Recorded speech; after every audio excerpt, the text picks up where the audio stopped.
anyway, so start with where you were talking about before. You were saying that you have rules manuscript pretty much in place. Yeah, mechanically the game is in place. There's been playtesting. It's actually the basis of the Day Tripper system, which has been pulled out and abstractified, simplified to be genre agnostic. So mechanically, it's 99% of the way there. And now I'm struggling through the GM's part of the book, right? The how we use this thing part of the book. And what I'm finding, and this is actually an answer to your previous observation about the pool and what you'd learned, is that it can be very, very difficult to extract what is the way to run this game from Todd, right? From just the way Todd is, the way Todd GMs. And when I try to elucidate that, and I know part of it is because I'm the author, so I know what I would have done right there. But I also feel that part of it is that the distance between trad play and this open narrative structure, it leaves so much open to be interpreted at the table that it requires a sort of, I don't want to use the word improv because I know Yeah, that's a I've tough word in studied this improv. regard. Yeah. Improv is the wrong word, okay? Yeah, because I if you think completely about, agree with you. Yes, go on. okay, so because an actual improv technique, most improv techniques would destroy a role-playing session in a moment, Mm-hmm. right?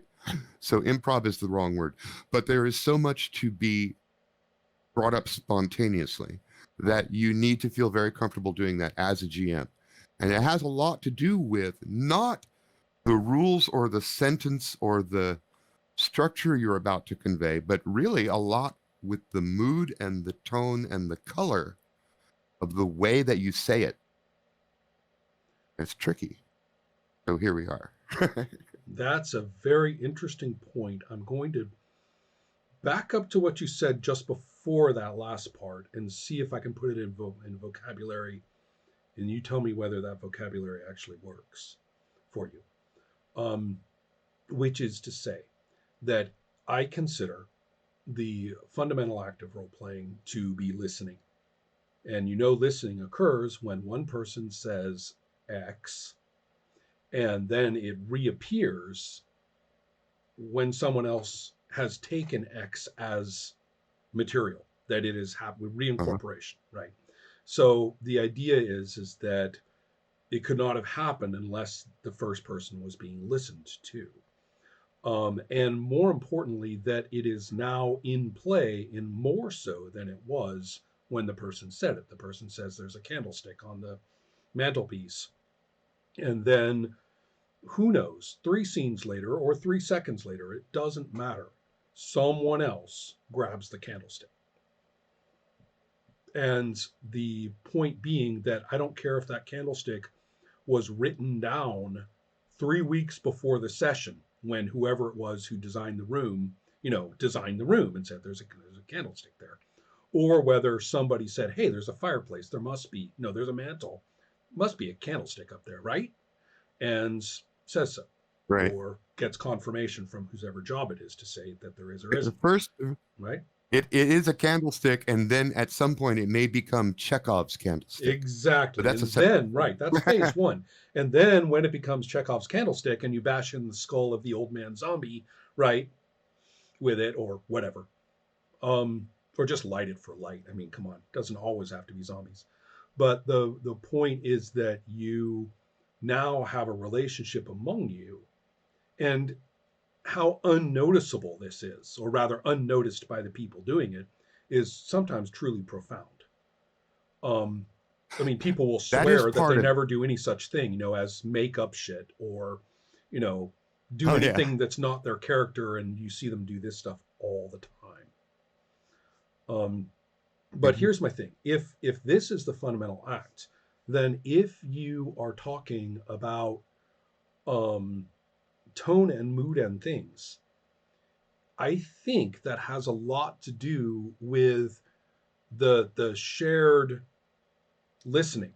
You said it in that particular way, and that's the way I myself will be able to say it in that way. You've fed my understanding of the tone and the mood and stuff like that. And I will return it back, automatically tenfold simply because I'm reincorporating. Does that make any Yes, sense? but Yeah. Mm-hmm. that makes perfect sense, but it only covers half of it, right? That covers what res cognitans, all right?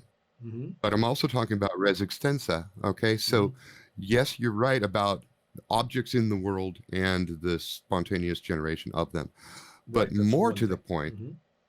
or rather in the same general point, but the more abstract and difficult aspect of it has to do with mood and subjective experience. It has to do with the GM as performer or painter or emotive element. Interesting, And because are you sure that's yeah, not just a feature of the learning curve that at first this GM is in a state of modeling this? If maybe, you were yeah, not in a maybe. state of modeling, then maybe everybody's just doing it. And what you get is more of a gestalt of all the different, slightly different ways that they're doing it. Well, what you get is them falling back on their old habits, and their old Mm-hmm. habits are okay, Right. Dungeons and Dragons. So I have to explain the physical affordances in this room, but that's all. So my voice and my tone and my pacing and it all goes out the window, and I go, let's see, there's a bookshelf, I guess you would have a lot of magic books, okay, so there's the bookshelves and magic books, and then other people go, wait, is there a fireplace? uh yeah, okay, there's a fireplace. Okay, so you've done a couple things here. First off, you've shown how unsure you are of what's in this room, so you've undermined your own authority as a narrative voice. All right. And secondly, you're letting the players hear you go, there's a thing. And so you're limiting yourself to the physical, you're destroying your own narrative authority, and you're exposing that you're making this up as you go. Now, Well, you could be doing all those things without revealing them, and that's the tricky part to teach somebody. I'm Because okay. if Mm-hmm. because if I am in a storyteller mode, right, and I bring you in and I use my voice and I use my tone and I use my adjectives, I may not have even described any of the physical things in the room yet, but I put you Mm-hmm. experientially, subjectively in the place I want you. And that I find more important than describing the physical objects in the room. I can always come back to describe the physical objects in the room. But if I lose your mood, your tone, your immersion, it's going to be very hard to get it back. This So that's is primary. interesting to discuss and in some cases debate. Um, Uh-huh. the uh, the very tempting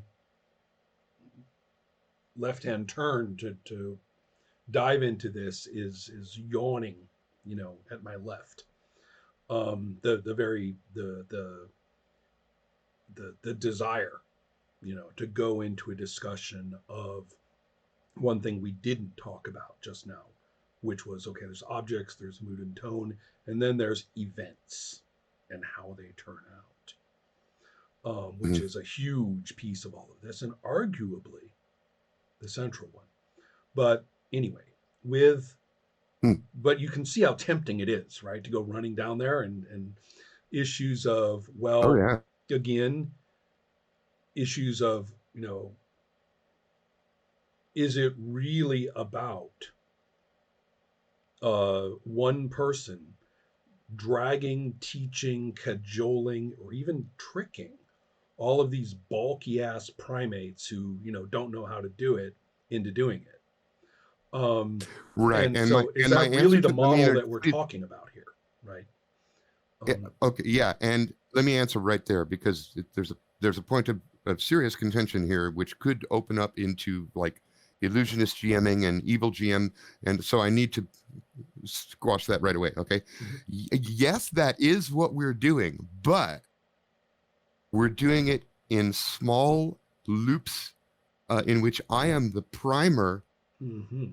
not the engine. I'm the Got it. primer, Right. not the engine. Mm-hmm. Okay. So the I hear engine you. is the whole table. Right. When I So, right. when the engine lags, I'm the one who primes it again. but the idea is for all of us to be firing. With all of this kind of clarified and at least us understanding how interesting that left hand turn will be one day, Mm. I want to raise something which I think is the framework for a lot of what you're talking about. Because right now, we're not really talking about the rules as design. As you say, you're pretty comfortable with that. Right. So, I'm not really here to judge your design and say, well, Todd, you ought to do this right here for a little Ron Edwards fairy dust, on your, you know, Well, I don't want okay. to do that, To be honest, right? years ago, when I built it and I held this, wow, Ron Edwards owes me $100. I'm going to get a free consultation, and I was thinking of it that way. I'm going to get Right. some Ron Edwards fairy dust on this thing, okay?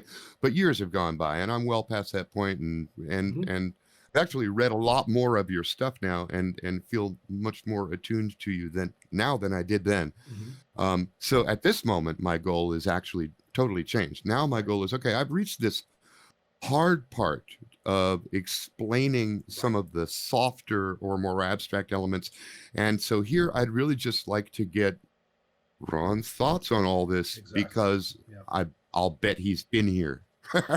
Well, I've been putting a lot of thought into this ever since I started consulting, and I learned a hell of a lot just before Adept Play got going, and brought certain things into my policies for consulting. And I like to split this into three concepts.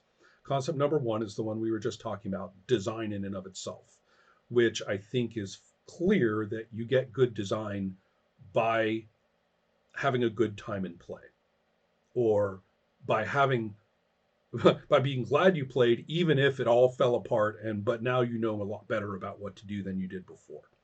But the idea Uh-huh. is that you just keep playing and you just keep writing down what you do, and you keep changing things almost ad lib, until finally you find that you're playing your game. So that's one thing, is that's the design thing as a feature of play. Then it's not stress testing like a lot of people do play testing. It's playful. So you do that. Right. Now there's these other two things though. And the third one is where people jump instantly, which is product, production, and getting the words just right, and organizing the text, and doing the layout or proto layout, and planning their Kickstarter, and all that stuff, right? All those. And they miss Mm. step two. They miss step two, and I say they, and I'm talking about the hobby collectively. They don't think in terms of pedagogy, which is exactly what you're talking about. But you also keep talking about Yeah. writing. And I'm going to say, let's leave off the writing for right now. It's so concrete a task that it's very tempting to, all the production stuff, all of the final presentation stuff is so concrete, it's almost a relief to just have a problem that can be logistically solved. But Right. pedagogy isn't a problem that can be logistically solved. It's even harder than design. Well, how am I going to put it? It is unfamiliar and therefore is more Uh, difficult. I absolutely agree. Yeah. So the idea here, you and I are not really talking about writing the thing. We're talking about the pedagogy that itself remains to be written I agree. and can be worried Yes. about as writing later. So you're in a state now where you say, okay, not what is it, and not, what is it, what does the product look like, but how does anybody, how do you teach it? And you're kind of in a terrible situation because you're also trying to train a teacher, right? You're not just talking to somebody who knows how to do this and then say, well, this is the best way to do it. And so Yeah. this is the problem Yeah. with In fact, pedagogy, right? Go ahead. probably the closest thing to it in my own experience is trying to, and by the way, I never succeeded. Trying to find a way to, I had been an activist organizer. I was one of the lead organizers of Occupy Las Vegas when Occupy was going on here. Mm-hmm. I've done a lot of I've done a lot of direct action. I've done a lot of organizing marches, rallies, and events of a political nature, leftist political nature. Big shock, Todd. And I think you and I also have a lot of and common ground here. So keep going. Mm-hmm. And what I found is that the tendency of the group to rely on the genius theory of history. It's the same kind of thing, right? The group, this guy stood up taller than the rest of us, so we can all do nothing now Right. and let him Mm-hmm. do all the work, right? And why aren't you And doing then this? Why aren't you doing that? Right. and then complain about the job that he's doing. And of course, my answer is, well, if you want to see something happen that you're not seeing, then you need to step up Mm-hmm. here with me, right? You need to step up. Well, how do I step up? Okay, now I need to answer that question. Right. And And so, it's not yeah. about simply knowing the politics. I know that you already understand the politics. You know what socialism is. You know what communism is. You know what anarchism is. You know how a meeting feels. But there's a performative, experiential aspect to running a meeting, to getting people on board with you, to gaining buy-in, to controlling the mood of the room. Mm-hmm. That is very, very hard to teach. And Right. And you will control not is get. maybe one of the difficult things is this issue of control, but we can talk about that too. That's like one of those trap So doors in that the door in the floor So or it turns something. out to be a very similar problem because I can show you mechanically how to do it. But now what I'd like to do is show you in terms of technique and performativeness how to get the most mileage out of it. Well, let's then, okay, I'm hearing what you're saying. And now Let's step back and think just about just for a pedagogy second then. here, I'm Right. going to Yeah. I'm going to you're right. Pedagogy is an important word. I think that you've nailed it. And I don't think there's anything in here that's going to surprise you. Basically, I view core as the love child of fudge and archipelago. Okay. So that's stated. Um, and I have the file up now.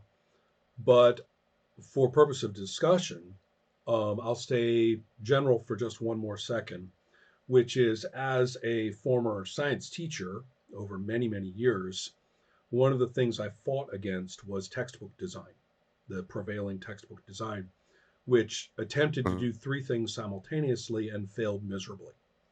Therefore, failed miserably. Um, the first thing was to be a complete reference that everything that would ever be known about this at this level is here in this book. You can look it up. You can find it in the index and look it up, and it's there. So that's one thing. Another thing is to instruct. You know, do this, do that. Shut up. You got to do this first before you do the next. Just do this now. Okay, we'll get to the next later, or something like that. So just an instructional process um, through which it's experiential. The person can't skip 3 chapters ahead because they just don't fucking understand it. They have to do the thing along the way. Um, and then the third thing is explaining. You see how it all fits together. You see how this does this and that does that. You see how when this person does it this way, this happens, and it's all very explanatory. The whole thing there. You see how it all works because it's explained. Textbooks try to do all three of those at once, and it is a disaster. The organization's different, okay. the style's different, the process of engaging with the book is different. In an instructional book, you have to go do a thing and then come back.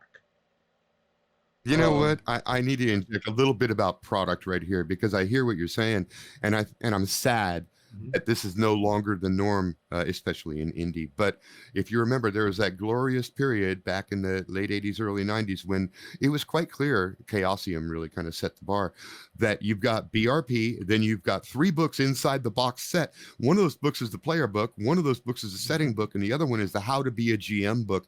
And those are different books. And you know what? That's true. Yeah, They really should be different books, exactly. but I nobody wants to publish a box set of books.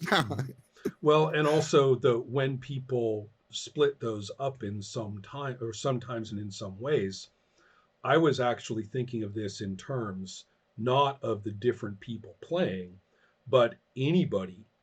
If they want an explanation, you go to this thing. If you Yeah. want to know what to do and how to do it, go to this thing.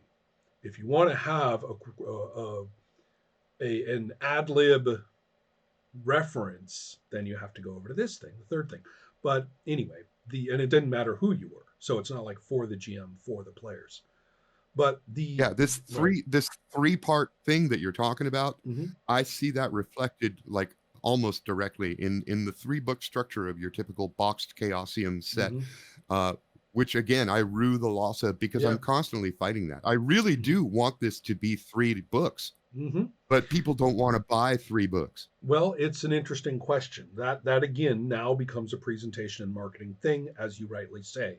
But let's go back and say that wherever it is, whether it's a section, whether it's the design of the whole thing, we do have to get to a point when we are literally saying instructionally, do this first, do this next. Oh, by the way, right here, here's a thing that's really important about this step. Okay, next thing. But Uh, nobody's going to, you can't satisfy the person who won't do anything until they understand it all. God damn it, explain. Why? Explain. Why? Explain why. Just that person, shut up. Hit the bag. Get in a horse stance and hit the bag okay, 500 so times, right? So back to your OP. mhm. We branched off a point where you have this problem with pedagogical texts and you say you rail against it. Well, what's Oh, your well, that's my solution point. then? You choose which you're doing for a given class. I mean, if you're talking about teaching science, you say, what is this class? What is it? Who are the Uh, people I am serving? What is my stated goal, right? And don't tell me to survey all of basic biology. That's not a fucking goal, right? Tell me what your goal is in terms of actually value added to these people's experience, in this class, in this curriculum.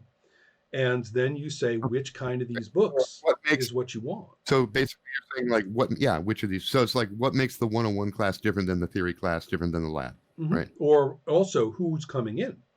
If somebody has been Uh-huh. through these lab classes already, they're a very different person than somebody who hasn't been. And you can rely on them in a way that Right. you can't otherwise. And so now you can pull out, the explanatory stuff and get into that. Or if you're going to teach an Agreed. And explanatory class from the word from day one, what are you going to do that the book isn't? Right? That's really the main right. And thing for again, I any of think these books. What are this you is going to modeled do? in that. Right. Agreed. And this is modeled in that Chaosium approach Mm-hmm. because like we assume you've read BRP. Right. Like we don't have to get into any of that. Mm-hmm. So When you right, buy Pendragon, you've already right. read BRP. So similar.